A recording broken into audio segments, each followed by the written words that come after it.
things first, as we're coming in, this is our very first session of the Sweatworking Summit. So I'd love to hear from all of you. Where are you in the world? If you've gotten your summit box, tell us what's your favorite item in the box, and maybe what you do for your mental health. Where are you in the world? Who are you?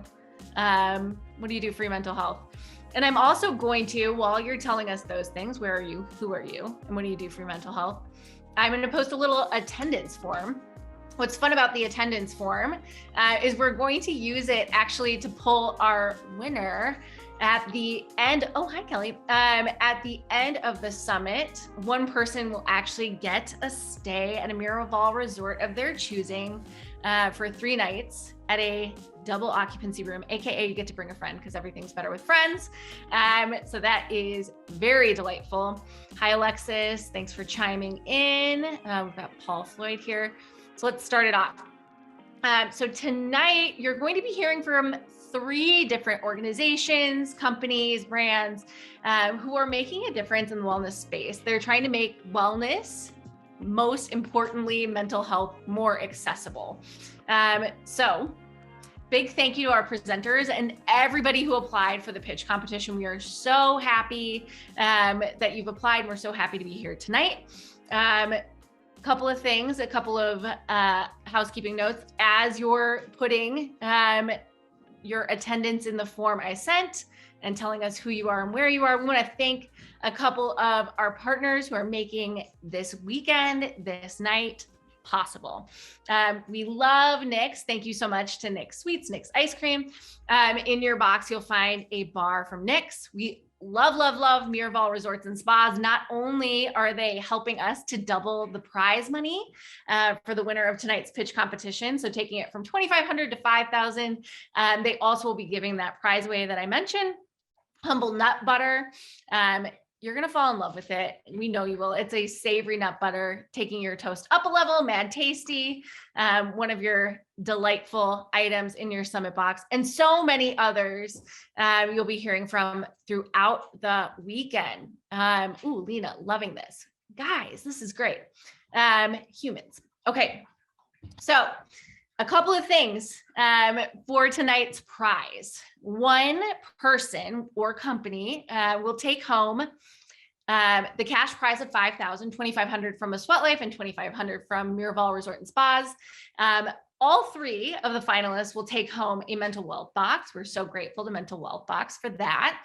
And the winner will take home a $300 credit to use at Arc'teryx. If you want to get team jackets, we're here for it, or team vests, whatever. Put your branding on it, walk around, get funding. That's how it works, right? Yeah. So let's take a minute to meet our judges. We have 3 incredible judges that we are so lucky to have: Dr. Alfiee, Dina Fenili, as well as Siobhan Carey. Let's come off mute, starting with Dr. Alfiee. Tell us about yourself. Of course. So it's a pleasure to be here with all of you. And my name is Dr. Alfiee, and I am the founder and leader, the thought leader, everything behind the AAKOMA project. And I'm also a really good friend to aSweatLife now. I'm a new friend, and I am a really good friend to Project Healthy Minds, the folks over there, George and Phil and all those good folks who helped me get connected. So at the AAKOMA project, we're about 3 things: raising consciousness, empowering people, and changing the system of mental health as it relates to racially diverse populations of youth and young adults and young people, families, and communities. And it's a joy to be here. Thank you so much. All right, next up, let's hear from Dina. Hello, thank you for having me. So excited to be here. I'm the Director of Sales, Brand, and Marketing at Miraval Resorts. We have 3 properties. We're focused on meeting our guests where they're at, focusing on their mental well-being and how we can help them excel and find their best selves. We partnered last year with NAMI, the National Alliance on Mental Illness, and it's something we're really proud of. We're continuing our partnership this year. We're developing what that looks like for a special colleague focus as well. And personally, 16 years in hospitality, entrepreneurship. I launched my own company, and I specialize in writing business plans. So I feel like this will be a lot of fun with the pitches and where I might be able to help. We're making Dina's dream come true of allowing her to be a shark tonight, although these are friendly sharks. And last up, let's hear from Siobhan. Hi, thanks, Gina. Nice to meet everyone who I don't know already through aSweatLife stuff. I am a therapist at Light on Anxiety CBT treatment centers here in Chicago, as well as our manager of provider relations. So I see clients as a therapist, and then I help clients find resources outside of what we do at Light on Anxiety. So constantly trying to network with other people in the mental health world, and get to know what is out there for people to use. Outside of my work as a clinician, I'm a yoga teacher at Studio 3. So I've been teaching for a while there, which I love. And so like to bring a little bit of mindfulness yoga into my mental health work as well. So I'm just very honored to be here and to learn from some of these awesome pitches and to kind of just get excited about this work that is so important. So you may notice that we looked for judges for this particular pitch competition with expertise in the nonprofit space, as well as expertise as clinicians, as well as expertise in business. So you will be hearing from them on those perspectives as they ask questions, which takes me to my very last point before we hear from our first pitcher this evening. I think pitcher is the proper term. Who knows? So the format of tonight will be a little bit like Shark Tank, but we don't have to tell them. So we'll spend 10 minutes hearing from each person or organization. 5 minutes. Whew, I almost screwed it up for all of us. 5 minutes hearing from each. Nope, 10 minutes. I was right the first time. Phew, guys, 10 minutes of hearing from each person or organization, and then 10 minutes allowing the judges to ask questions. It is absolutely okay if the organization doesn't use all 10 minutes, and it's absolutely okay if the judges don't use all 10 minutes. But just so you know, that is why I am running a timer tonight. First up, we are going to hear from Luis. Luis can tell you all about what he's created. And I will pass it over to you. Your 10 minutes starts when you come off mute. Thank you. Well, thanks first of all for having me. Hi everyone that I haven't met before. I'm Luis Suarez, founder and CEO at Sanari. Very excited to be here with you tonight. So I'm originally from Mexico City, came to the US to do my MBA at Duke University. Met Jen, my now wife there. We graduated in 2017, came to Chicago. I worked in management consulting for a firm called AAKOMA for 3 years, doing mainly M&A and digital transformation work. And end of 2019, I was stressed with a job, looking for mental health support. Then we eventually got married March 14th, 2020. And if you remember, that was quite an eventful week with the lockdown starting and realizing the implications of the pandemic.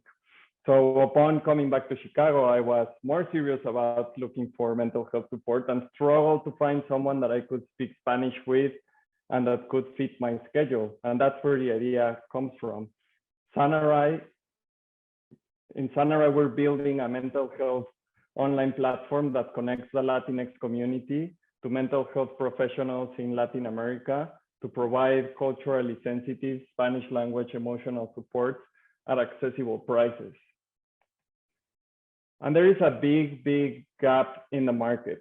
Only 5% of mental health professionals in the US speak Spanish versus 13% of the population that speaks Spanish at home. And I've heard everything from people having to work with interpreters. So if it's hard enough to open up with someone and you're now having someone else in the room, or like driving crazy distances just to get the help they need. This translates into lower treatment rate for the Latinx community, specifically 10 percentage points below the average. So in our platform, it's really easy to connect with mental health professionals to schedule sessions with them. We starts with a 30-minute free online consultation that helps us assess that those are situations that we can help with, and also helps the client make sure that they are comfortable with their professional. And then we follow on with 50-minute sessions, emotional support sessions that they are $35 for 50 minutes, which it is very affordable or accessible compared to other options. We focus on subclinical issues, and I can talk more about that later. But the opportunity is huge. So just in the US, more than 40 million people speak Spanish at home, and that within itself is a $3 billion opportunity. And these services are very transferable in terms of geography and language. So now if you consider the total population of the US plus Spanish-speaking Latam, now you're talking about a $45 billion opportunity. And there's not a lot like us out there. So, I mean, comparing ourselves to independent mental health practices, you know, you have a problem with availability, convenience, affordability, etc. And then there are like young startups like us, like Receptify. They were in Y Combinator last year, which they lack the credibility of being established in the US and going B2B in the US, as well as that community that we're trying to build. So we've already successfully acquired customers from the direct-to-consumer channel. We do Google, Facebook, social media. We also have a blog that we try to make very relevant to our target population. We have a referral program. We've been lucky enough to be featured in Univision in the news. So this, all that like PR effort has also helped. And we also go B2B2C. So we partner with community centers that offer our services to the families they support, employers that offer our services to their employees, and mental health centers that are turning down folks because A, they cannot treat them in Spanish, or B, these clients cannot afford their services. Strong traction so far, so more than 1,800 sessions. Revenue has been growing 20% month over month.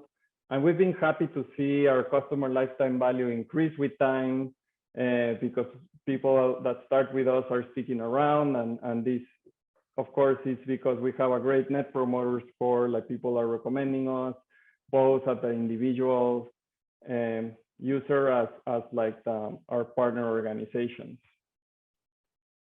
There's 3 steps in us completing our ultimate vision. So we already validated our MVP, which is like online scheduling and one-on-one sessions. We successfully raised a pre-seed round, and now we're much more focused on creating this brand that the Latinx community trusts their mental health with, as well as building a community through shared experiences and having clients interact with each other, etc. Later this year, we're going to be raising a formal seed round, and there we're going to be focusing much more on the technology to make the lives of our providers and our users easier. We want to have an app where our clients can go and see content between touch points with the professionals. When we have more providers and users, it makes sense to optimize the matching with machine learning, as well as we have already thought about a bunch of use cases for chatbots. And I talked about my background a little, but we have a very strong team. So Lucy, who recently started with us as a growth manager, she has more than 10 years of experience in marketing with Unilever and Reckitt. She was doing brand management for them. And she had the startup bug, and we're lucky enough to have her. And then Laura, who currently is at an advisory capacity, we want to bring her on full time. And later this year, she has had director roles at other mental health startups and previous experience in clinical settings, as well as her PhD in clinical psychology from USC. And wanted to also give you an example of the providers that we have in the platform. So again, like the work that we do is subclinical. We do not diagnose, we do not prescribe medicine or accept health insurance. Mostly everything is out of pocket.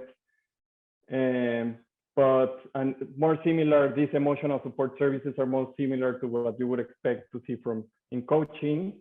But the profile of our mental health professionals, we're we vet them a lot, and we make sure that they are very educated and capable. So they at least have to have a master's in psychology and 5 years of experience.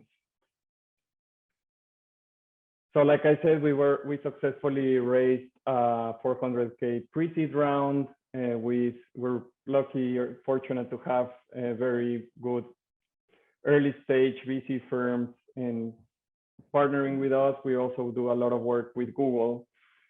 And the good part about being a data-driven business is that I can tell you that the $5,000 can help us bring in 100 people that are looking for the help they need, similar to the help I needed 2 years ago and why I went and built this business. Thank you very much. Thank you, Luis.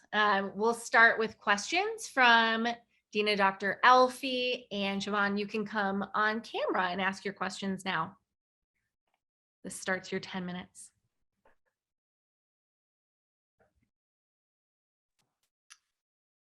I have a question. This is Siobhan. I'm wondering how you keep the costs for sessions so like at $35. How is that? How did you come through that number? And then how does that flow through to providers? And how does it work with insurance or no insurance? Yeah. It is out of pocket, and we try to be, at what you would expect to pay for a copay. And from those $35, we take a fee, like a platform fee, and then we give the rest to the providers. And obviously our fees is much less, but yeah, it's a competitive rate from what you would expect in Mexico. And also like it is appealing for them because we're taking all of these billing out of the equation, and in Latin America and Mexico specifically, these services are mostly paid out of pocket.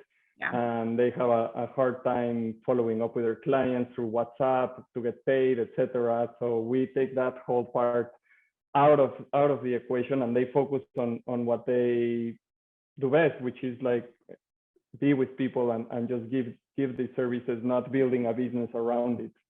Also, like we also do the marketing for them, so they get new clients. Yeah. Thank you. I have a couple of questions. First of all, congratulations. This is really an incredible service and online platform that you built. I think a lot of people, especially today, could benefit from this. It seems like you have a very robust marketing communications plan, really impressive. I'm wondering myself, something in the mental well-being space and the wellness space that we oftentimes have to take legal counsel to make sure that we're finding the correct footing in sort of a sensitive environment. Have you spent much time considering a crisis communication plan and the legal side of what you're doing, and how have you approached that? Yeah, so we have protocols in place, and they are like ever changing. We also have a referral system in place especially where we work with community centers in different states. So for example, Tennessee, Pittsburgh, North Carolina, where we do the most work. We have referrals to other mental health practices, psychiatrists, etc. So we have this protocol in place to make sure that we are only seeing the people that we can help and referring those that might need in-person support or diagnostic medicine, etc. Wonderful. So thank you so much for this presentation. My passion is really around populations of people who are marginalized. And so I'm always thinking about how are we reaching the people who are the least likely to get these services, and the cultural competence piece is really important to me. So You shared a little bit about how you identify providers to work through the platform. How do you all evaluate those folks to ensure that in addition to being multilingual, you also have a sense that they're culturally competent? Because there's so many different cultures under the umbrella of Latinx, Latine, or Hispanic. And so how do you all go about assessing that? Yeah, so we monitor the feedback. So after every session, users give us feedback, and then we make sure that we follow up if there's any like negative issues that come up. And in terms of the cultural competency, that's something that I thought about when we started, right? Like, because it's not the same culture like US-based folks, especially like English dominant, etc., about to folks in Mexico. So this was a question that we had, but we've seen that people like the service. There is this nostalgic element where they even say like, oh, you're in Mexico, nice, like this, I miss the tacos or whatever. So that part, it's not for everyone. We've had other people that give us feedback that, hey, like I want someone that is based in the US and understands my specific issues. But with some others have found value. A lot of recent immigrants that haven't been here for that long. Okay, cool, thanks. Yeah. I'll jump in with another question. It's so difficult these days to secure staffing. And I'm just curious, as your team grows, if you foresee any recruitment issues or staffing positions that you might find difficult to scale and grow your services and team further. Honestly, the thing that takes a lot of my headspace these days is like software engineers and that whole shortage. So that definitely, so we've been like working with no-code tools and building the platform that way. We still have a long way, but like definitely thinking in the future, like all of what we've been on the technology, we have to be mindful of that. And then on the mental health side, there is a big shortage in the US for mental health professionals, and then the ones that speak Spanish, given what I was talking about, they're in much more high demand. But I think we have space to, increase our prices and pay better rates to our providers, so in order to make our services more appealing. Right now, the billing piece, what I talked about is what is like keeping them in the platform and the value add that we're giving right now. But we have to think about other ways that we can add value for them to, be engaged in our platform and continue to work with us. Excellent. Are there other ways that you all monitor? I always come back to this issue of quantity and volume versus quality of care. So one of the things you shared was you're always checking in with folks after they finish to get feedback from your clients and your patients. Are there other ways that you all monitor quality control? I'll give you one example of what I'm thinking about. So often I licensed in 2 states in the District of Columbia, and thinking about supervising other practicing folks. And depending on state, some folks can't practice independently unless they have like a doctor level person collaborating with them. I'll say it like that. So have you all run into that, or do you have any thoughts on how you monitor the quality of your providers over time? Is there something in addition to checking in with patients? Are there other things that you all do to enhance and support and ensure that the folks you have who are providing the care over time are continuing to do a good job? Yeah, so we have, especially when we bring new providers, we have one of our providers like interview them to validate credential style, just overall all of that piece where like us not being practitioners. Yes. I cannot assess, and we're also bringing in Laura, who is, I mentioned she has her PhD in clinical psychology, and she, like part of her scope will be like developing like that, like continuous improvement with providers and like refining that recruitment process. Awesome. Okay, thanks. I have another question. How does it work from the client patient side to be matched with a provider? Like how does that process work? Right now, they choose themselves. They can have a free consultation with the providers. Okay. Yeah. Eventually, we want to be able to suggest what we think are the best matches, but currently we work with 12 providers and they can choose. And we also have like availability on weekends, late at night. And so they also, that's also like a determining factor. Like weekends are a big one, especially for those free consultations. Yeah. Have you ever found that, how does the supply and demand work with the appointments? Is there ever more demand for time periods that you don't have people scheduled, and how do you handle that? Yeah, there are like, so our Monday, Tuesday, Wednesday, and Thursday are the days that we have more appointments. Then the weekend ones are in very, very high demand. And then, yeah, late at night is when people are looking for these services the most. And also like in our target population, a lot of them are working like long hours, even on Saturdays. So the time they have is like on Sunday. So that's when they can connect. And so that's why like weekends and late at night work pretty well. Okay, friends, that ends our time for questions. You just heard from Luis from Sanari. All of our attendees, just so you know, you will get a chance to vote for your favorite, which will help inform the judges as they are making their decision. We are incredibly excited to hear, and by the way, great job, Luis. We're incredibly excited to hear from Receptify, which is next. You'll hear from 2 team members, both Ursula and Ryan. I do want to preface this session with a trigger warning.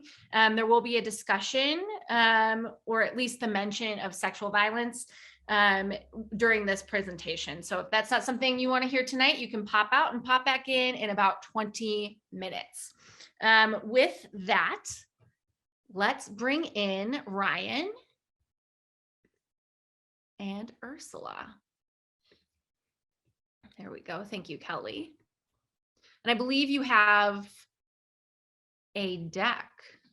Yes, we do. And thank you for offering that trigger warning. I'll get this deck shared right here. Everybody should be able to see that okay. Good evening, everybody. Thank you so much for having us. My name is Ryan Manthy, and I'm a sophomore studying computer science at Illinois Tech. I'm the CEO and founder of Receptify. Receptify is the survivor-first communication and recovery platform for university students. Good evening, everyone. My name is Ursula Hersh, and I'm a senior studying public policy at Illinois Tech, and I'm the COO and co-founder of Receptify. So when people think of health crises, sexual violence typically isn't the first thing that comes to mind. However, there are few experiences that have such a profound effect on an individual's mental health and well-being. Every year, millions of people around the world are impacted by sexual violence, and the trauma associated with sexual violence can be debilitating for survivors. Survivors will often experience PTSD, depression, and substance abuse, which can result in horrifying challenges. Moreover, survivors are often forced to relive the horror of their experience when going through the process of accessing mental health. They can be stripped of choice and they can be confused. This experience is especially challenging for college students who, while having to navigate the painful and re-traumatizing process of seeking justice, are also having to navigate the challenges of living on their own. And an unthinkable number of college students experience sexual violence every year. Nationwide, 500,000 students are sexually assaulted annually, And for some context, that's about a quarter of the population of all of Chicago. However, something that we learned from our conversations with administrators is that this isn't from a lack of trying. Universities employ extensive resources that are intended to support students. Particularly, they employ more than 7,800 administrators who just help out students with sexual violence. Schools also provide confidential advisors and, generally speaking, robust mental health resources. However, there's a tremendous disconnect between the survivors and the administrators. Many students aren't aware of the resources that are available. Otherwise, they don't feel comfortable coming forward.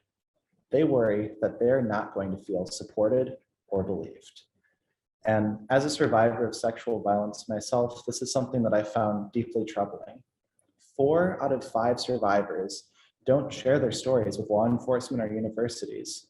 And 46% of those people don't report due to the stigmas associated with coming forward. This means that there's a problem. We have a public health crisis that is impacting hundreds of thousands of people a year, and resources that are intended to support them, but no connecting bridge. Receptify aims to change that. While there are many existing resources to guide survivors through the recovery process, there are often sacrifices that can be made, including and especially anonymity. Receptify aims to improve on these current solutions so we can take 20% of survivors coming forward to 100%. This means a future where sexual violence survivors can get access to the mental health care and legal direction that they deserve. To achieve this ambitious goal, we are building a platform to anonymously connect sexual violence survivors to the resources and support they most need. This platform will serve to demystify the complicated and esoteric process of coming forward. Our goal is to place the collective knowledge base of university, Title IX, and health and wellness offices in one centralized location for survivors to access, ensuring that they can get the help they need while remaining in control of their anonymity and autonomy. Receptify offers a trauma-informed and user-centered approach to supporting student survivors of sexual violence. To provide these services, we will offer both a personalized resource hub and a chat module for students. The chat module will provide a space for students to anonymously communicate with Title IX offices and confidential advisors. Students can remove their anonymous status at a point that they feel comfortable with. All right, yeah, and that is just one example of what makes us unique from other solutions. Further, we build a platform that brings everybody who can help survivors under one roof. And what we mean by that is we're taking all the potential stakeholders that could help a student through this process of sexual violence recovery, including mental health practitioners and Title IX coordinators, and putting them on this platform. Further, as a solution that's built by and for sexual assault survivors, we're ensuring that we're conducting the proper user testing that can ensure that re-traumatization is limited. And most importantly, that agency can be brought back into the hands of students.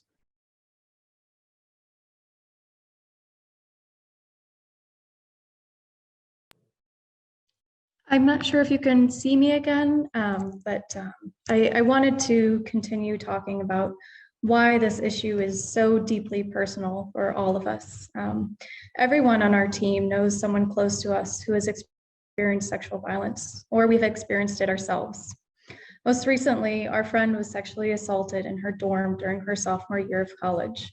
While she found several individual members of the administration to be supportive, she chose not to go through the Title IX process with her case. She, like the majority of sexual violence survivors, feared that it would be re-traumatizing and, in the end, inconsequential for the person who harmed her. After my friend was assaulted, she retreated into a shell, isolating herself from friends and family. Sexual violence harms people deeply and radically. My friend was eventually able to seek support from Resilience, which is an incredible organization that Receptify has partnered with that is dedicated to the healing and empowerment of sexual assault survivors. And my friend also started going to therapy. However, her path forward was so often uncertain and deeply upsetting. She struggled to find resources and guidance. She had to be her own advocate and do her own research.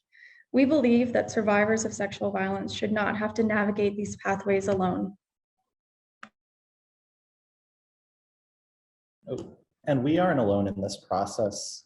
Ursula and I both have intimate experiences of helping friends through the process of sexual violence on a college campus.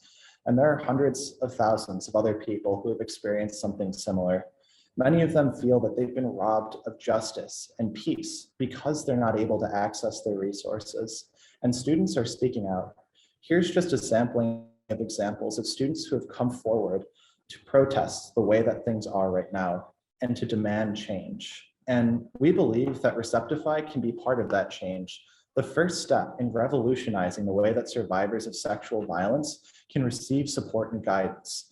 We intend on doing this through improving accessibility and providing tools like this in face of enormous stigma-related barriers, ultimately changing outcomes for survivors.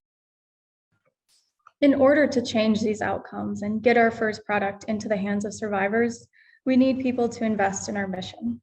We will use this funding to first fulfill our vision of creating a survivor-centered and trauma-informed solution. And second, we will be able to make sure that our software is HIPAA compliant, which is a critical part of our effort to support survivors and protect their information at all times. This funding will help us cross the finish line to getting a pilot with our university partner and help ensure that we can build Receptify the right way. Rather than being absorbed by universities, we will retain our independence as a solution that puts survivors first, always. By reducing the barriers that survivors face, Receptify will empower them through every stage of reporting and healing, re-envisioning the Title IX landscape. Thank you so much for listening, everybody in the audience and the panelists. We are more than happy to answer any questions that you might have. Excellent. We'll bring on our judges and we'll start 10 minutes of questions as soon as the first question is asked. I can jump in and start. Congratulations, Ryan and Ursula. This is a really incredible communication platform. I'd love to know more about one of the last statements you just said, which was staying independent from universities in a way to keep your product and keep it authentic. How do you plan on scaling? What is your plan in staying independent and staying keeping away from the university involvement directly? Yeah, that was actually one of the biggest challenges that we faced when we started out, because we quickly realized in talking to Title IX administrators, Title IX is the part of the university that handles those kinds of cases.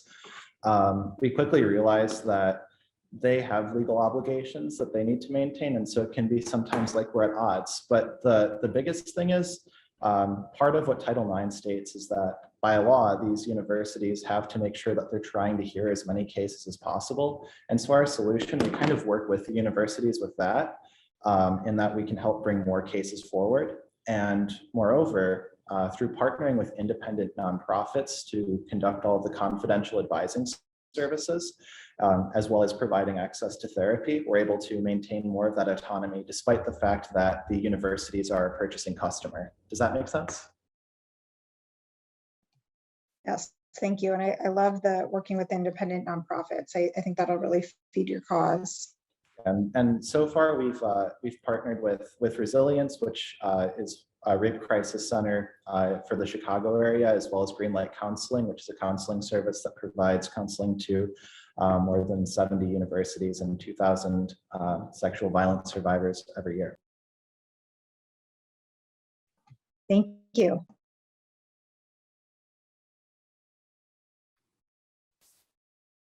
I can ask a question. Yeah. Hi, you guys. Thanks so much for that presentation. Really meaningful work. And I'm just curious, and I don't know if you're like able to share this or how you, or even just share how you're thinking about it, like which universities to target, like how do you kind of move through that landscape when there is just so much out there? Yeah. Yeah, so I mean, I think that the proper answer to that is talking about our scaling strategies. So to start out, confidential advisors are required by law in the state of Illinois. And right now, a lot of universities just have like one professor who's their confidential advisor. IIT, the school that we're at, we're really fortunate to have Resilience partnering with our school. And so that means that somebody is available 24/7 at a phone call. But our goal is to scale with partners like Resilience in the state of Illinois. Starting out with smaller schools, so that way we can accommodate their their kind of volume, their case volume with the nonprofit partners that we have right now. But over time, we're going to have a state-by-state strategy, and this is especially because of the legal complexity of what we're working with. So different universities in different states are going to be subject to different guidelines, and we want to assist them with that. And so that way we're providing benefits to both survivors and administrators. Does that make sense? Yes, yes. Thank you. As you all think about, I heard two things that made me want to dive in and ask a few more questions. And one of the things that you mentioned was being trauma informed. And I'm wondering how you all are thinking about trauma informed through the lens of cultural diversity.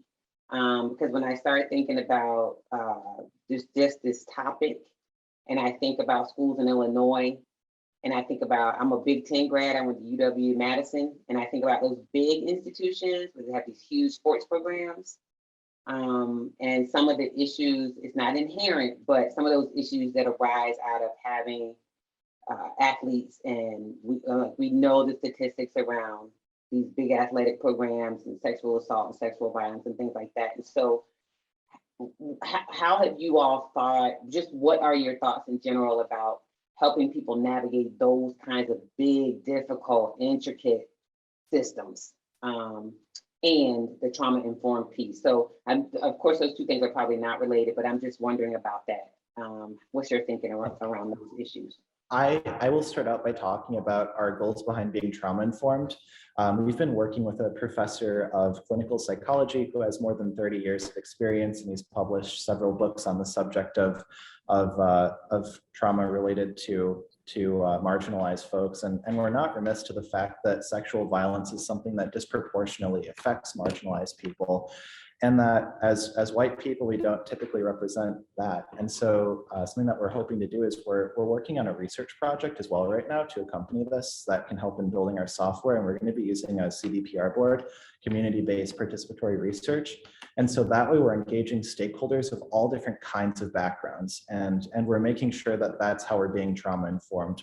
We are listening to what researchers are telling us, and we're actually going out and conducting our own academic research. And so that's something that's really important to us. As far as dealing with larger universities and bigger bureaucratic institutions, something that's been important to us is at the universities that we've talked to, making sure that people from all different silos are engaged. And so, for example, at the university that we're piloting with, we've met with the Office of Public Safety, we've met with the Office of Health and Wellness there, we've met with their Title IX office, we've met with Resident Life, pretty much anybody you can imagine. I mean, I could list that on and on and on, but pretty much anybody we could imagine. And we want all of them in the software. And so that way, if a survivor wants to ask somebody, hey, like I need to go talk to Residence Life to get my dorm moved, for example, then they can easily do that within our platform. And so although there may be some complexity to that, that's something that we feel is going to be greatly resolved through developing our platform. Great. That's awesome. Thank you. I'd love to go back to your plan for scaling. Can you tell us a little bit more about how you're going to source your experts and how you're going to pace this out for what I would imagine would be a very large demand right away, and ensuring you have enough experts and resources to support. So just a little bit more on your scaling plan and introductory. Absolutely, I can go into a little bit more depth on that. And I think with scaling, obviously there's a shortage of clinical workers right now, and so that's a challenge that we're not oblivious to. And our goal of overcoming that is by working with already established nonprofits who have large networks of counselors who are already available and can take these cases. For example, with Greenlight Counseling, who offers support to sexual violence survivors, they can get back to people within a couple of days and get them connected within a week. Additionally, most of these universities already have on-campus staff who are dedicated as therapists. And so tapping into those networks that already exist is our primary goal. And so by reaching out and scaling through that way, we're able to make people who are already doing this work more efficient at doing their work rather than necessarily finding more people to do it. Does that make sense as far as a scaling solution from a procurement standpoint? Yes, thanks, Ryan. Do you all have any thoughts about how you're balancing. I think I'm picking up a little bit on what Dina's mentioning. I think I wonder about, especially for people who do community-based participatory research, you know, that's a slow process. It's really slow. And that sort of, people who are effective at blending like traditional clinical research with CBPR, there's this tension. Because clinical, right, randomized controlled trials, all that stuff moves fast because it's all numbers and data, right? But CBPR moves super slow. You have to build relationships, you have to nurture relationships, all that kind of stuff. And so what are your thoughts around scaling versus building out and building a strong base and ensuring that what you have is working for the greatest number of people, regardless of size, right? Because sometimes what people do is they scale so fast, they sacrifice quality. So what are your thoughts around how you're going to scale in a way? Because I'm less concerned with, like, unlike my colleague Dina, and she's the expert, right? Miraval, they're all over the place, right? So they're big. I'm less concerned with you being big and more concerned with you being effective. So what are your thoughts about just this tension, creating that balance between the need to scale, because there's so much need for what you're providing, but also make sure you have your quality right along the way? You have described, I think, the quintessential problem for any mental health startup. And that is, do you grow fast and break things, or do you take your time and follow that research route? And that's a tough balance that we've been trying to get ourselves. But I think that something that we're looking at as a way of kind of getting capital into our business, but also slowing the pace, is we found some grants that can assist with this process. And so these grants are focused on providing sexual violence resources to schools. And so we're going to apply with the goal of having 3 schools for that grant come September. And so that way, I mean, we don't mind if we scale a little bit slower early on, because we want to make sure we get this right. I mean, this is something where if we get it right, we're changing outcomes and we are building better lives for people. But if we get it wrong, that can't happen. It just can't. And so for us, it's about taking things slow. You know, we want to scale once we're ready, but we recognize that by working with a couple of universities on a much smaller scale early on, we can learn what the pain points are of survivors much better and build a solution that is really going to help them in the long term. And that is our top priority. All right. Love it. We are right at time for questions. Thank you so much to Receptify and to our judges for those incredible questions. Again, that was Receptify. So next up, thank you. Next up, you're going to hear from Sara Buxton from Room to Breathe. I will start the timer as soon as she turns her camera on and comes off mute. Sara, your 10 minutes start now. Okay, I'm going to share my screen. I hope it works. That work? I'll look for the chat that it did. But hi all, I'm going to try to jump right in. I will introduce myself along the way. Wow, really awesome presentations. I'll just say that there. So yeah, here we are, Center Room to Breathe. We are a tiny but mighty little community in the world. And I want to start off by saying, like, the human experience is all suffering. It is a collective suffering and individual suffering. And for purposes of this pitch, I'm going to focus on that a little bit. We all face hardships differently because we all hold different privileges, identities, and expressions. And I think the worst one is not fitting the norm. We know that the political, legal world right now is really scary, specifically for trans and gender nonconforming folks. So what could be worse than not fitting the heterosis norm that exists in this world, and the healthcare system that is based on many binaries?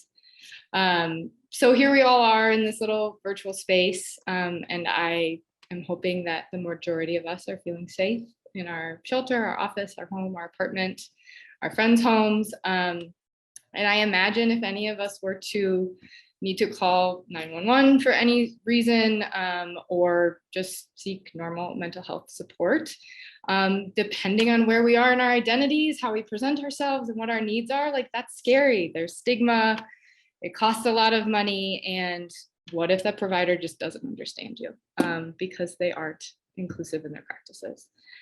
So that is why that's what I'm going to spend my time with you on. So thank you for your ears. I don't have a specific client story, confidentiality, all those things, but I do want to start with the problem that we are having in our small but mighty community. We are private practice, and yoga costs money. And there is the common theme of our trans and gender nonconforming folks who can't afford our services anymore, or the sliding scale is too expensive, or they can only come once a month, or all of a sudden that yoga class with that specific teacher is not available to them because they can't afford it in their circumstance. So it's a very common reason that queer folks cannot reach out for mental health services. It costs too much money, they don't have health insurance, and it might not be safe. It's really hard to trust the providers out there. So just to take a little pause, I know you are all here to help these folks. I wanted to do a quick pause, maybe selfishly, so I could take a deep breath, but to take a collective deep breath and kind of feel through our safe space right now. So wherever you are, I can't see you on your screen. Find the floor beneath your feet if you're standing or sitting and can reach the floor. Find the seat beneath your bottom, on your legs. Take a moment, maybe bring your hands to your chest or to the top of your lap. Empty all of the air. Take a slow, deep breath in and out. And breathe on your own. Take a moment in gratitude for that air. And take a moment in gratitude for that space that is supporting you. Okay. Here's what I'll introduce myself. I am Sara. I am the owner of Center and Room to Breathe. Center offers therapy, Room to Breathe offers yoga. Together we offer integrated therapy and yoga. Really quick, back in 2013, I had the privilege and opportunity to open a space for therapy. And I thought, yay, I'm going to be a therapist. I am a therapist, but in private practice, you learn very quickly that your reach does not go that far. I am a white cis woman as well, and your reach really can't go all that far that you want it to go in helping people. So in 2015, I journeyed into a yoga teacher training, and I met amazing folks who wanted to do this work too. They were already yoga therapists. They showed me that yoga is not just postures and asana. There are 7 other limbs, who knew, to help you actually on your healing journey. So enter Room to Breathe. We offer psychologically sensitive yoga. What that means is all of our teachers are trauma informed. Our teacher training is based on that foundation. So it's not just an add-on to our 200 hour.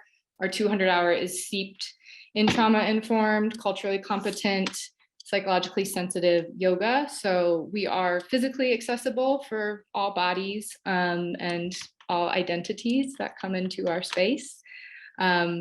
But we certainly have a way to go. Our therapists are there as referrals, also as consultants, and as collaborators in offering things like yoga for queer bodies, yoga for anxiety. We have yoga with a chair. We have yoga for back care. We partner with Yoga for Black Lives. So we have a steady foundation, but we still come up short. So something we started to realize is that people can come in through yoga and then they experience this like, oh my gosh, I can take care of myself. And they seek therapy. So the pathway from yoga to therapy was the common thing that we were seeing that warmed our hearts and was so wonderful. But unfortunately, that pathway from yoga to therapy cannot be traveled by everyone, and especially the trans and queer community who either don't have access to healthcare, they don't know we exist, or they just can't afford us in general. So my next slide. Health insurance is expensive. We live in a heteronormative world. I will be honest in saying that the faces on our website could be more diverse and represent more populations. So there's certainly a lack of inclusive providers out there. I think that's just like a scary start in general for many of our queer clients and students who do end up finding us. It's like, oh, wow, you are inclusive. You can speak my language, really. And just the general stigma of mental health. So to speak a little bit more to who we are, here's a lovely picture of a chair yoga class happening. We are a community of inclusive therapists and yoga teachers, and we offer a space to all. So what that really looks like internally is we have to be constantly engaging in training, engaging in consultation, really kind of reforming and evolving our teacher training offering as it kind of expands and becomes more and more psych sensitive. I think our world is collective trauma right now, so we're constantly kind of pivoting and adding so that we can take care of those people, of all of our people, of you people, of me, all those things. But being inclusive in mental health is so difficult. As I was speaking to before, like private practice, we accept insurance. Sure, there's subsidized insurance, but in my opinion, it's crap. And there are, I think there's like 27% of people who are actually denied mental health services and mental health care and healthcare in general. It is a very common thing right now as we are in a pandemic, endemic, whatever we want to call it. People are losing their health insurance. So we have all these inclusive providers with all this wonderful training. We want to be able to pay them, but we also want to be able to pay people to come take care of themselves. So it's this really difficult balance. And I will share something random and funny, but I was speaking to my 4-month-old son, telling him the story of Fuzzy Wuzzy was a bear. For those of you who might not know it, Fuzzy Wuzzy was a bear. Fuzzy Wuzzy had no hair. Fuzzy Wuzzy wasn't Fuzzy Wuzzy. Then I was like, oh my gosh, that's healthcare. It's not that fuzzy. It's a big scary bear with no hair. And that's something we need to fix. So my ask, or the reason we are here and really grateful for aSweatLife, we would love to have this $5,000 to build out our current offering of both our trans support group and our yoga for queer bodies, and be able to offer that for a full year, meaning that would cover the cost of a therapist for 2 hours a month, so bi-weekly, and a yoga instructor for 2 90-minute sessions a month, while forming a strategic, so for a whole year, while forming a strategic partnership with the many nonprofits that do exist, especially in Chicago. We're a very lucky little city, whether that is Howard Brown, Woke Chicago, thank you. I think they're a partner in this offering, in this pitch competition, Affinity, Gender Just, or Chicago House. So whether it's all of them, but forming a strategic partnership to be able to expand just the awareness that we exist, but also make that warm handoff to those communities and support those communities because they are overflowing, because they are actually hard to access, and because, yeah, they deserve more funding. So that is our hope for this offering. And I'm here. This is my ending slide. I think is my 10 minutes up, Gina? Okay. And so my ask of you is to take action, even if this pitch doesn't get through, recognize your privilege and reach out and help folks find the care they need. Thank you, Sara.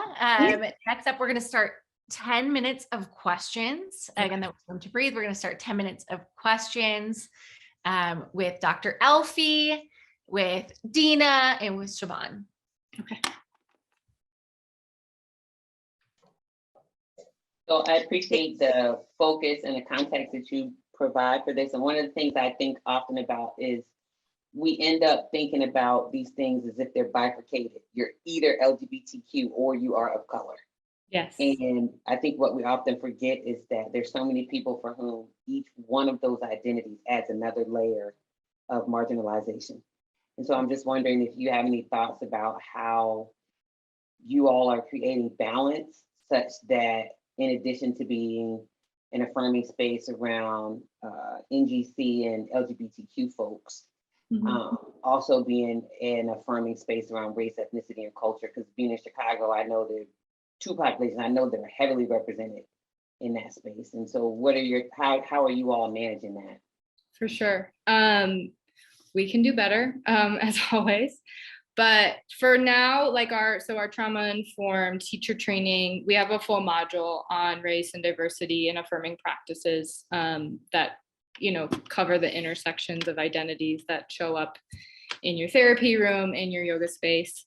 But partnering with Yoga for Black Lives was a really big thing for us. Stephanie Hicks, who is the founder of Yoga for Black Lives, we did offer that monthly. We're still kind of going back and forth with Stephanie on like, how can we do better and make sure people know you're here every month. So yeah, I would more so say the way we can do better and the way we continue to try to do better is bringing in, those consultants, bringing in those trainings, bringing in those CEUs to our providers that are doing that work, and just diversifying our staff as much as we can. Hi, Sara. Well done. Thank you. I think you had a good formula for how the $5,000 could span over the plan of a year, but I'm just wondering, what's the larger scope? What happens after the 1 year? You also mentioned that the teacher training, the licensing, there's so many expensive components that go into continuing ed for your teachers and teammates.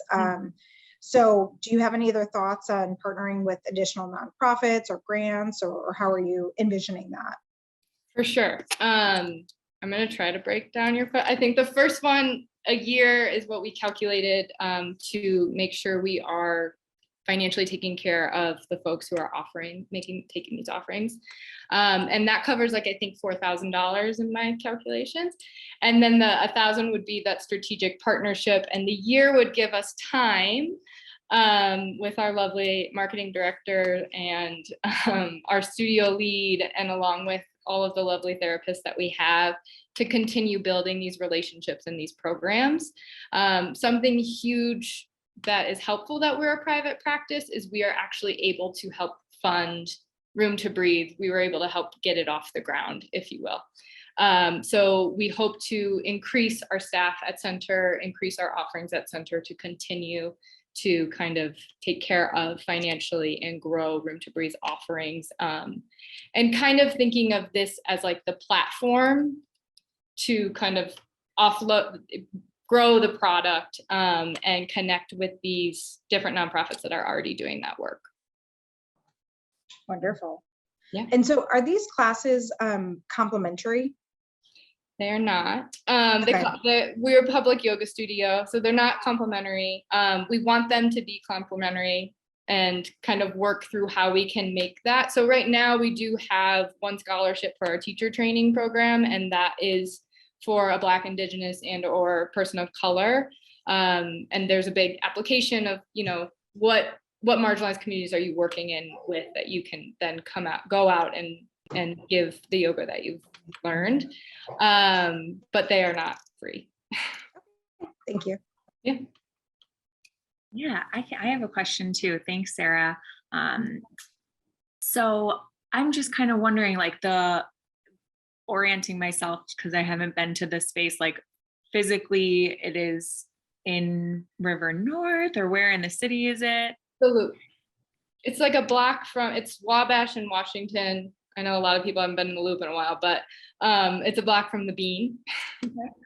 And so then how are you connecting with like different areas of the city and like reaching the trans and LGBTQ communities that are outside of just like that geographic area? Just tell us a little bit about.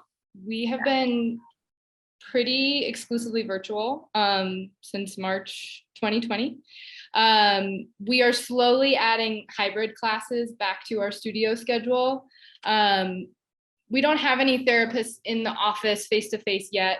We're kind of feeling that out, therapist discretion, what they're comfortable with, client's discretion. But something really cool that happened in the pandemic was folks from other states started coming to our classes. Dr. Alfiee kind of spoke to the whole licensing thing, and I'm sure Siobhan, you're experienced with that too, where you have to have the license in the state where you are. There was some parity during the pandemic, and there's a few states where you can, I don't know, sign a form that our lovely billing person found for us. But yeah, we've been able to expand yoga. You don't need a license in that state. So folks have been able to find us from all over or travel to see their sick loved ones and still come to Room to Breathe classes. And that's been like a huge impact. You just made me think of another question. Have you all had opportunities to, in addition to Yoga for Black Lives, identify and locate, because it's virtual, other providers of different racial ethnic groups who are doing similar work, but who show up and are, you know, visibly representing other populations? That's one. And then two, in terms of the mental health professionals you're working with, have you all had the opportunity to work through, so for psychologists, for PsyDs, PhDs, there's something called Psych Pact, where they literally can practice across 20 different states at this point, and it's steadily increasing. So I'm wondering if you all have had opportunities to build on those kinds of offerings and opportunities to build out the practice, both on the yoga and the movement side and on the mental health side. Yes, we are slow to the Psych Pact, but we have we have a PhD and a PsyD who are working through that, which I think is awesome. Hopefully LCSW and LCPC get that soon. Your second question. Oh, first question. Yeah. So yoga studios all over, a really cool thing. I mean, I feel like it went viral, but I'm small bones on social media. But we had a viral post, like our most liked post and shared post of all the Black-owned studios across the country. And something really cool that happened is so many people commented adding to that. So that's a resource we continue to add to. And I know Sara, who is our marketing director, is working closely with Woke Chicago to figure out how we can form more of a partnership and alliance, but we can do more with connecting with those folks across the country for sure. Yes, they did.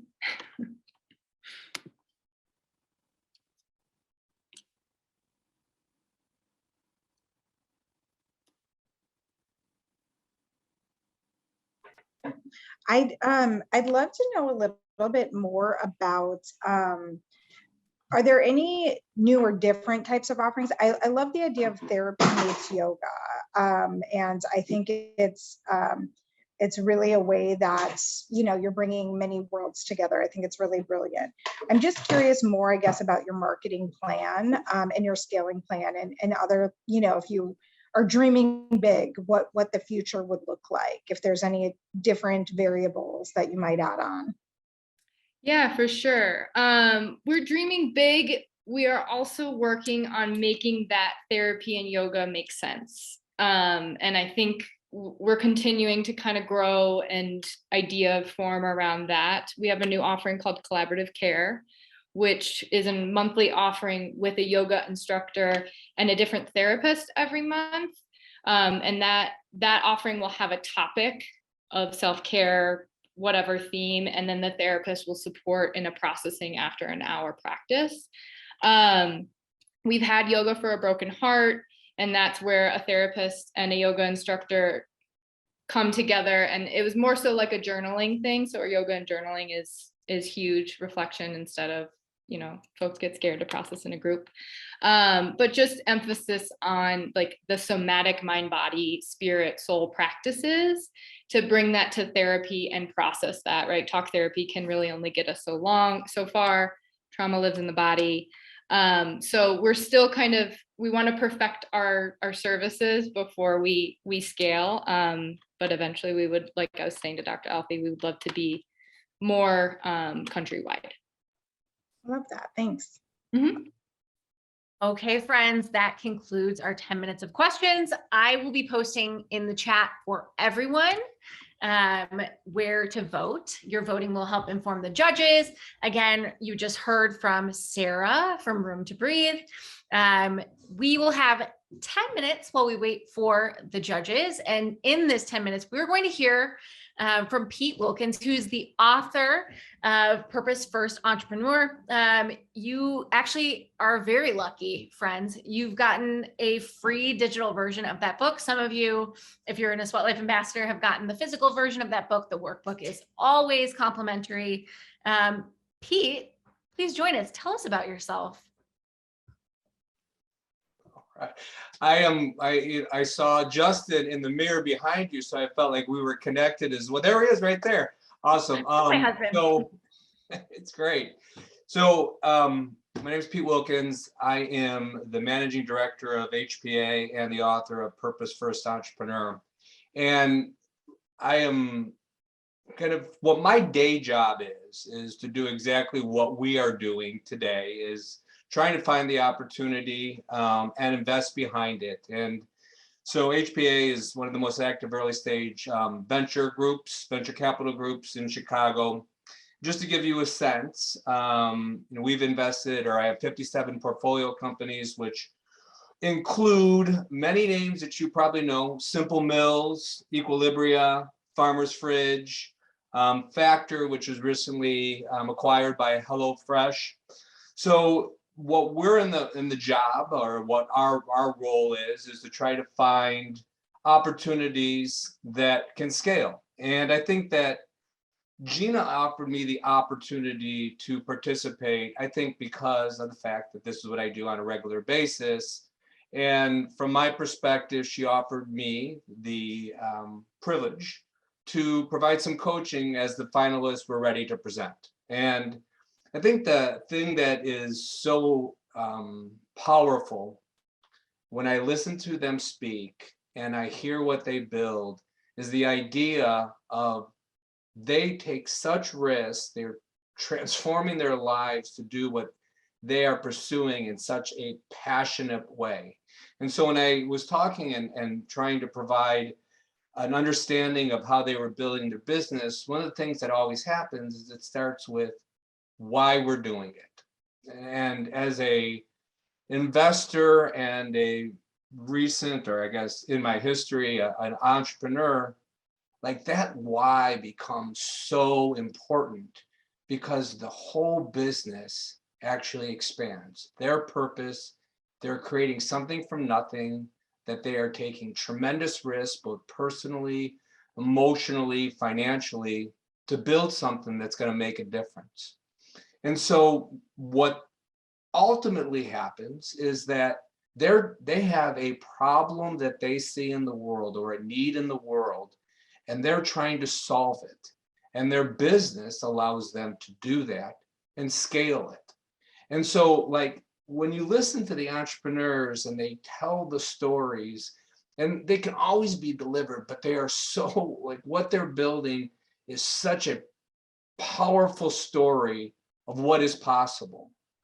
And what I have found, like, over, as mentioned, we have 57 companies that we've invested in. I've seen over thousands of entrepreneurs go through the process. And through that process, what I've learned is that if it's purpose first, that is what's going to build scale in a meaningful way. It fundamentally says, I have the opportunity to do something that matters. And when you start to build the business, it allows you to help with that, with a team of people. And each contribution they give, that allows your business to grow stronger. So as a leader, being purpose first, it becomes powerful. But as a leader, empowering people to actually deliver that on a day in, day out basis shows how you can create incredible things, whether it's a nonprofit, a for-profit, or just within your family. And so after more than 3 decades of looking at what really triggers success, it's fundamentally purpose first. And so through my view, I took that information and designed, how do you discover purpose? And I think many times purpose finds us. But through that process, if you can find that, whether you're applying it to building a business or building a career or building a life, all of that framework is a certain formula. So what I have done and what I am championing and what is a purpose for me is taking what I've known and show how that's applied. And it is more than just discovering it. So how do you apply it? And so you'll see that structure, that formula, those routines that you provide or that you present becomes something that becomes a routine in your life that can be very powerful because you're living with purpose and fundamentally living with the values that create the life that you want. It's not always perfect, but it's kind of like many entrepreneurs, it's the progress that matters and it's the effort that matters that you're trying. And so it's what you leave on the field at the end of the day. If you've done it with purpose, doesn't make it perfect, but if you've done it your way with your values, you'll have a meaningful life. And if you're an entrepreneur, you can create a great company. So what I've done, I've been always a big fan of aSweatLife and the whole movement of thinking, how can I make my life a little bit better by setting goals and by being able to participate in this, which everything is free today, gives you an opportunity to kind of dig in to see what that looks like. So with that, I want to just provide those insights, and hopefully from that perspective, you have a good opportunity to read the book and go through the workbook. Because it's kind of like, if you know me, like my whole thing is we could talk about all this stuff. How do you put it into practice? And so I want to make sure that that combination of both believing as well as doing is something that I deliver to folks that were interested in doing that. So hopefully you guys, everybody, you ladies and guys will pick it up, and everybody, and however they identify will pick it up in a meaningful way, and then it'll make a difference. So with that, I will hand it back over to Gina. Thank you, Pete. It is always a delight to hear from you. As you're hearing from Pete, you can download his book. It is a quick download. It is only free for today. So make sure you get your digital download today. I am in the habit of buying people the book though. So if you miss your opportunity and you send an email to gina@aSweatLife.com, I might just send you the book. All of our finalists today will also get the book. We are minutes away, by the way, from hearing which of our 3 finalists win the prize, including $5,000, including a lot of resources from aSweatLife, like a photo shoot, a video shoot, a feature on our podcast, and more. We do have a lot of the folks here chimed in already. Is chimed in? Yeah, that feels right. To voting. So I'm looking at results now. 26 of you have voted. If more of you want to vote, I'm going to make sure you have the link to vote, just to make sure your voice is heard. Again, this helps inform the judges on what you love, what you heard tonight, and what you were impressed by. I'd love to hear again from you all on what you thought tonight. I know all of the presenters were so impressive. They did such a good job and really put their heart out there as they shared their vision and their purpose, to Pete's point, in what they're creating. So one last call out here. aSweatLife is writing a $2,500 check to the winner. Miraval Resorts and Spas is writing a $2,500 check to the winner. Our finalists will also, actually all 3 of our finalists will receive the mental wealth box, and our winner will receive a $300 credit from Arc'teryx. Maverick the dog got up at that because he thought Arc'teryx was super sweet. They also will receive a lot of resources from the aSweatLife family. You will, Anchiza, we will not log off of this webinar until we have the results. So we are simply waiting for the judges to finish their deliberations. I am in a very close contact with Kelly and the judges, who are in a separate Zoom to keep everything safe and confidential as they discuss the winning team. So I will know the second that the results are in. What do you want to do with our time? Will Maverick do tricks till we have a winner? Kristen, that is a very good question. He knows 5 or 6 tricks. Sit. He's bad at stay. He's pretty bad at come. Yesterday, I will tell you, I'm coming to you from Austin. By the way, participants, if you want throughout the Sweatworking Summit, you can enable live transcript.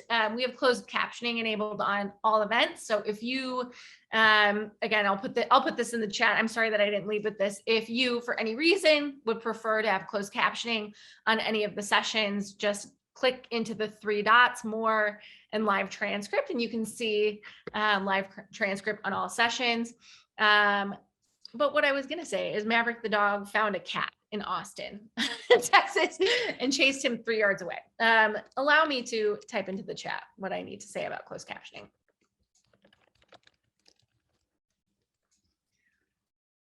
Okay, it seems like we are 1 minute away from a decision.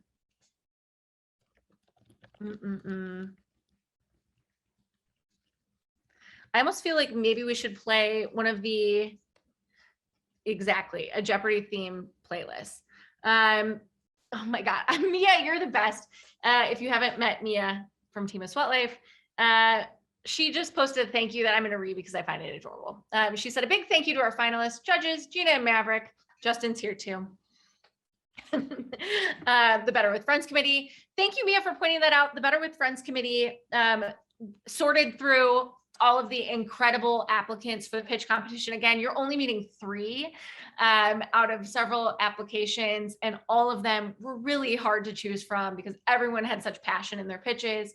So thank you to the Better with Friends Committee, not only for being a part of selecting our finalists, but also for the whole lineup. Thanks to the community, thanks to you. And remember, we are seconds away from finding out who won the Sweatworking Summit pitch competition. I'd love to hear from you in the chat while I vamp over here. And she's, what session you're most looking forward to. Remember, we have a couple of days, 3 days of sessions. Tomorrow at 8 a.m. We'll be taking on breath work together. It'll be 30 minutes of breathing. That is both meditative. Ooh, Dr. Alfie's back. That is both meditative. It helps to start our day. Ooh, Alex is looking forward to candlelit yoga. Thank you, Kristen, for posting tomorrow's lineup. We got a drum roll. Dr. Alfie's back, so it looks like our panelists are coming back. So would love to hear what you're looking forward to. Forest bathing from Rochelle. Thank you, Rochelle. All right. As we bring our judges back, let's find out. Have you come to a conclusion, our judges and friends? Dr. Alfie, you're not on mute. Oh, I said, Dr. Alfie, looks like you're not on mute. Are you the one who gets to announce? No. They're pointing at me. Dina, yeah. Dina. Oh my gosh. First of all, this was such a hard decision. Really, really nice pitches from everyone. It was really hard. We did not have nearly enough time to deliberate. So congratulations to all. The great news is we think all 3 companies will be really successful. Without further ado, we did decide on Receptify. And we only asked for the survey results at the very end, and it was a really hard decision. We have just a little bit of feedback of where we would love to see them take this awesome prize and go to next. I'll pass it over to Dr. Alfiee because you can probably hear my newborn in the background. It's fine. It's totally fine. This is our new life. That's good. You got a little baby, so that's wonderful.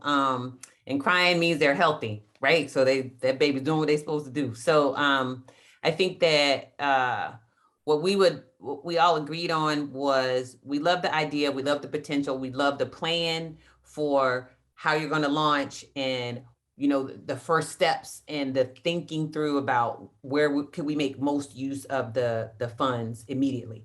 And I think what we would add is, and I'll yield to both my colleagues so they can add other points, is we would love to see more investment and more clear articulation about, in addition to the population of people who've been unfortunately hurt by sexual assault, we would like to see breadth and depth in terms of who those people are. So these intersectional identities, because this issue impacts so many different kinds of people, particularly on college campuses where you have often a great cross section, race, ethnicity, LGBTQ, disabled folks. And so that was the main thing for me, is just being able to articulate that a lot more clearly and embedding it in a way that it's part of what I like to say, the thread in the tapestry and not a patch on the jacket. Because, you know, a patch, you can just pick the strings and pull it off, but the thread, you got to work really hard to get that thread out. And so that's what we're hoping, is to see this idea about intersectionality, race, culture, ethnicity, and other points of identity be a thread throughout the work. For me, I'm so excited that you guys want to scale carefully and thoughtfully. Do expect that the demand is going to be very great. So be ready with your scaling plan. I know you want to handle it with care, but be really prepared and think ahead for it. I think it's a great cause, and I think more people are going to need it than you even imagine. Yeah, and I'll just kind of add to that too, just staying connected to your mission, like you having these experiences to kind of just drive that the work you're doing is meaningful, and reminding that yourselves that these are humans, and keeping that just in mind as you're building it all. So excited for what you guys are going to do. And then I just will come back to one thing, you know, being a woman of color and knowing how difficult it can be running a business, building it and scaling. I want all of you to hear us say, truly, it's not an empty platitude, how hard it was to make one decision. Like, I'm sitting here thinking, do I have any money and can I give them money?